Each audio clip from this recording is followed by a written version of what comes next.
gravação com Rafael e Renato, do Diário Pernambucano. Primeiro, muito obrigado por receber o Café Colombo. Sejam bem-vindos também. Queria que vocês falassem para os nossos ouvintes como é que surgiu o Diário Pernambucano. Bom, o Diário Pernambucano surgiu de uma iniciativa desse cara, né? Claro, sempre concebendo a partir da ideia, no momento de ócio produtivo, né? Ou improdutivo, né? Ou ócio gostoso, improdutivo, né? O rapaz estava ali, estava na casa dele, né? Deitado na rede e já era admirador do gênero de fake news, né?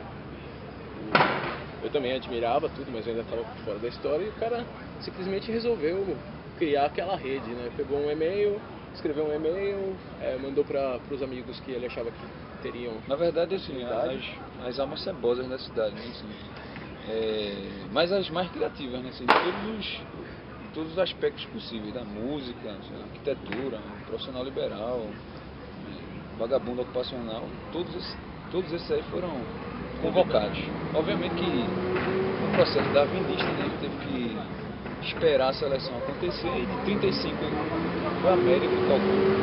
Os 35 pessoas no começo, tudo bem aleatório, assim, obviamente que não deu para concatenar todo mundo, ideias muito ultra radicais, ou que não sabia exatamente o que estava fazendo, e por tempo a gente acabou ficando com 4 pessoas, né, teve alguns funcionários, digamos assim, meio complicados, que, sei lá, não conseguiram produzir por si, e a gente acabou expulsando, literalmente. Até que a democracia perdeu um pouco de lugar e ficou eu e eu discordo. Rafael e Renato. Eu discordo, não foi expulsão. A gente nunca expulsou ninguém, cara. Foi o as quê? pessoas, a gente criou um clima tão desagradável para as pessoas que elas caíram fora, eu acho. Não, criou não, assim, na verdade todos criaram, né? Assim, porque teve uma época que realmente, assim, a gente era um grupo bem numeroso, sabe, de pessoas muito queridas que são amigos da gente até agora, sabe. Só que essa questão, né, quando você se envolve com os amigos para fazer algumas coisas, e aí uns acabam tendo mais comprometimento com aquilo do que outros, né, aí acaba rolando uma certa cobrança, né. Mas também assim, um pouco da filosofia do trabalho, também, um pouco da filosofia, a gente acha muito fácil, do ponto de vista do humor, você maltratar aquele que já é bem maltratado, estereotipado historicamente. Então, nos cabia, pelo menos era a vontade, foi quando eu propus, quando mandei o primeiro e-mail, assim, em 2011, começo de 2011, que era que a gente atacasse o que historicamente precisava ser atacado. Muito mais fácil, né, você ficar usando os estereótipos, como é o stand-up atual, quando seja ruim, mas, sei lá, figura de judeu, negro, mulher, isso. Simplesmente não vê graça nisso. Aí a gente pode chamar pode dizer que o Diário Pernambucano é um mau humorismo, digamos assim. Somos um Robin Hood, né, essa coisa, né. Pô, a gente não tem a proposta de fazer humor pelo humor, sabe, atualmente, né, principalmente agora, que ficou só eu e o Rafael. Eu e o Heráclito. Só que não tem a proposta de humor como humor, assim. Tanto eu quanto ele, a gente tem uma personalidade, a gente tem posições, assim, em relação ao âmbito político e a própria cultura e questões morais da sociedade com as quais a gente não concorda, sabe? E a gente traça críticas sobre isso. Como se reflete isso lá em como vocês escolhem as notícias que vão... Definitivamente. Não dá, assim, porque, bom, pelo menos eu particularmente sou um cara que eu assim, não querendo me criar uma imagem positiva sobre mim, assim, nesse aspecto, mas eu sou um cara que olha criticamente a sociedade o tempo todo. Tem muita, porque a realidade, como a gente transformou o slogan, né, a gente faz as notícias mais verossímeis que uma realidade absurda é capaz de produzir, né? Então, às vezes a gente vê questões do poder, questões mesmo da mídia, da própria mídia, né, que cria coisas tão absurdas, sabe, que é impossível a gente pensar em ficar tirando onda com quem já é marginalizado, né, ao invés de produzir ironia sobre as coisas como elas são. E no meio dessas questões, quando a gente tem a inspiração a partir desse olhar crítico sobre a sociedade e sobre o poder, principalmente, a gente acaba gente acaba ironizando as coisas, e ao mesmo tempo apresentando também o que existe de verdade que o resto da mídia acaba não mostrando. Agora, pro ouvinte que não conhece bem o Diário Pernambucano, explica um pouco como é que funciona a estrutura do programa. Como é que vocês captam a notícia, como é que vocês transformam aquilo? Você usou o termo quando a gente estava conversando antes, vocês copiam a notícia de forma... transformam a notícia. Já foi produzida às vezes por outro veículo, e vocês... Como é que é esse processo de produção do Diário Pernambucano? Bom, desde que os 35 se foram, ficaram dois. Que fugiu era a emulação. Porque a ideia era essa, assim, isso não é uma ideia nova.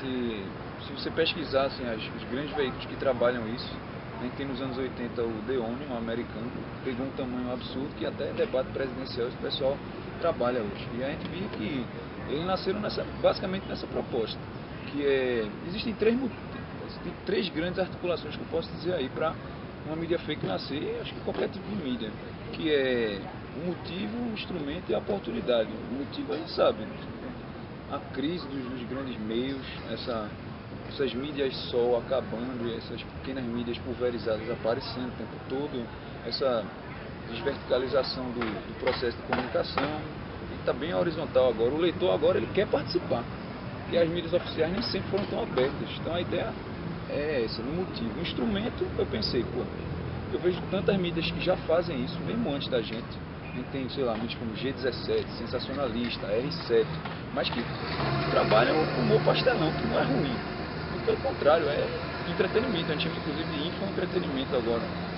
Mas a gente pensou que era possível emular uma linguagem que já fosse popular, que é óbvio, o jornalismo é o meio mais eficaz de você comunicar uma ideia, muito mais do que livro de filosofia, o livro de literatura. O jornalismo está entre nós.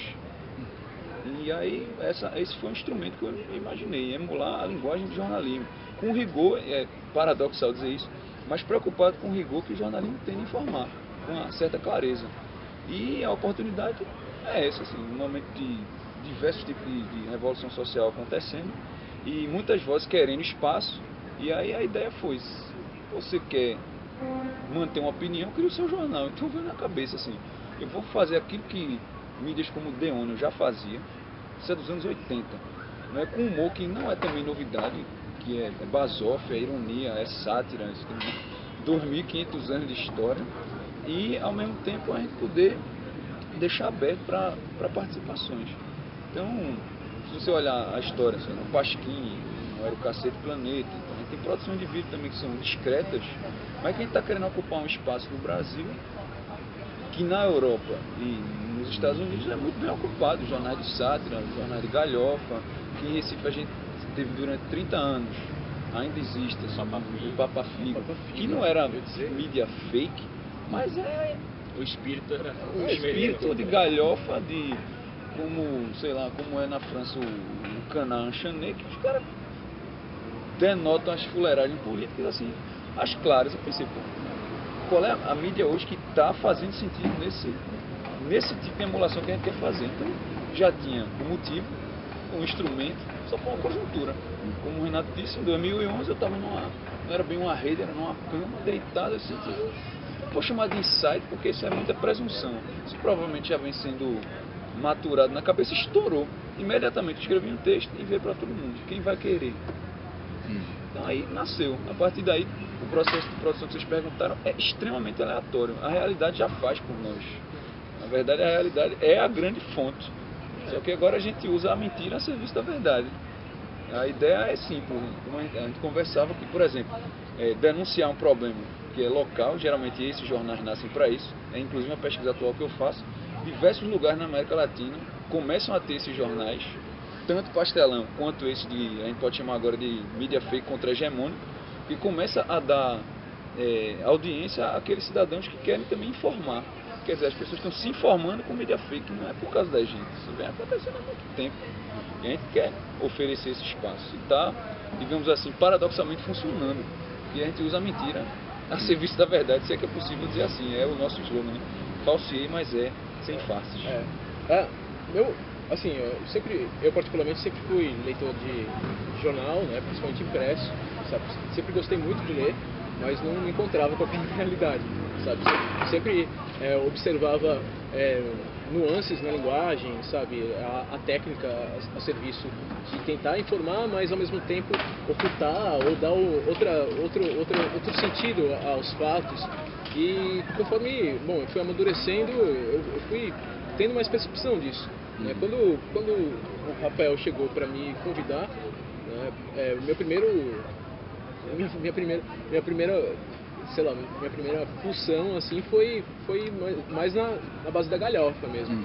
Mas aos poucos eu ia tentando conciliar essas duas coisas, sabe? E aí, por exemplo, tem matéria, como a gente chama, né? Que eu escrevi, que é simplesmente pegando texto de notícia, sabe, e mudando os elementos, sabe, repetindo até mesmo a redação, entendeu? Original, mas trocando elementos que tornava aquilo ao mesmo tempo uma paródia, né? Mas também criticava, mostrando como era ridículo. Ou também hiperrealizando o negócio. Pressões hiperreais. O negócio já é tão absurdo, será que pode piorar? Por exemplo, uma das coisas que reverberou no Diário Pernambucano foi a notícia que a gente deu sobre Suzane Richthofen virar presidente da Comissão de Seguridade Social e Família. A mulher que matou os pais. E na época a gente estava ironizando o que o Brasil inteiro estava ironizando, que era o post de Marco Feliciano na Comissão de Direitos Humanos e Minorias. Quer dizer, o que pode ser mais absurdo que isso? É possível. Então a gente cede à pressão também, depois que a gente pegou certa notoriedade social, a pressão dos leitores. A gente acabou se politizando, não por partidarismo, mas por exemplo, eu não vou falar nada sobre isso não, As pessoas começaram a cobrar o nosso posicionamento, e é algo que a gente não consegue chutar um mito, de forma nenhuma. E tanto eu quanto o Rafael, sim, a gente sempre foi caras que gostamos de escrever, afinal, né? Temos uma questão com estilo, eu principalmente, sabe? Às vezes eu escrevo um texto de 400 palavras, assim, e demoro 1h30 para isso, sabe? Porque sempre a gente tenta imprimir o nosso estilo naquilo. E o que acabou acontecendo com o passar do tempo foi que, no meio dessa tentativa de conciliar, né, o jornalismo, que eu era leitor, né, com essa veia cômica, que no fim das contas dá um tá me conceito interrompendo atual, o tempo todo. Não deixa eu terminar. Porra, mano. Aí, não, é só que acabou rolando, na verdade, uma apropriação da linguagem, sabe, jornalística, entendeu? E aí, no final das contas, a gente acaba fazendo matérias fictícias, né? A gente somos inventores de fatos, né? Com a técnica que pertence aos inventores de fato do que se diz de fatos verdadeiros, né? Fatos reais, né? Os fatos que existem são transmitidos à sociedade, né? Só que a gente faz a mesma coisa, se apropriando da mesma linguagem, só que os fatos da gente, é claro, a gente assume isso, que não são verdadeiros, sabe? A gente tenta deixar o mais exposto possível, sem que perca a graça, é claro, né? E sem o rabo preso. E sem o rabo preso, claro, mas aquilo ali que a gente está falando não aconteceu, entendeu? Porém, se utiliza da mesma linguagem, da mesma técnica de quem diz que as coisas aconteceram daquele jeito. Porém, isso também é uma veia da nossa crítica, é uma linha da nossa crítica, é também criticar essa própria apropriação da linguagem e a autoridade, a legitimidade que o jornalismo tradicional adquiriu na sociedade, né, para falar sobre fatos que na verdade não são bem aqueles fatos, entendeu? E aí, daí a gente começou, bom, aí teve essa apropriação toda e a gente acabou desenvolvendo um estilo, né, uma forma de se produzir a partir da própria rotina, né? Assim, sabe? Por exemplo, eu teve uma vez que, cansado de Recife, eu trabalhava em Recife, já morava em outra cidade aqui perto e passava 2 horas para voltar para casa, porque quando eu saía do meu trabalho eu pegava simplesmente todo o engarrafamento da cidade, os melhores engarrafamentos em linha reta da América Latina. E aí o que acontecia é que eu perdia 2 horas e eu simplesmente queria deixar de existir, acordar na minha casa naquelas 2 horas, porque eu pegava transporte público, né, ônibus, passava em pé, lotado, entendeu? E eu simplesmente queria deixar de existir naquele momento, sabe, para descer até o momento que eu descia no ponto de casa. Aí acabou, por exemplo, surgindo dessa experiência minha de um estelionatário que estava vendendo máquinas do tempo aqui no Cais de Santa Rita. Então as pessoas estavam comprando, entendeu? Aí, por exemplo, aí como é que eu apresento isso na apropriação da linguagem? Falando sobre a prisão de um estelionatário, sabe? Dos dados dele, o nome e tal, conforme a mídia faz, costuma fazer, entendeu? Mas colocando que o cara estava vendendo máquina do tempo aqui e colocando a questão, inserindo a questão, inclusive nas citações de entrevistas, né? De que as pessoas simplesmente não suportavam mais esse clima caótico e repressivo, né, da cidade, né, do modelo da cidade que a gente tem aqui no Recife, né, que causa um custo social imenso para as pessoas, né? As pessoas perdem tempo da vida, coisa que não se compra, né? Que se troca por salário, sim, mas aí ninguém recupera aquilo, né? O tempo que pode passar com a família, cuidar da própria casa, lavar roupa, tudo, tal, sabe?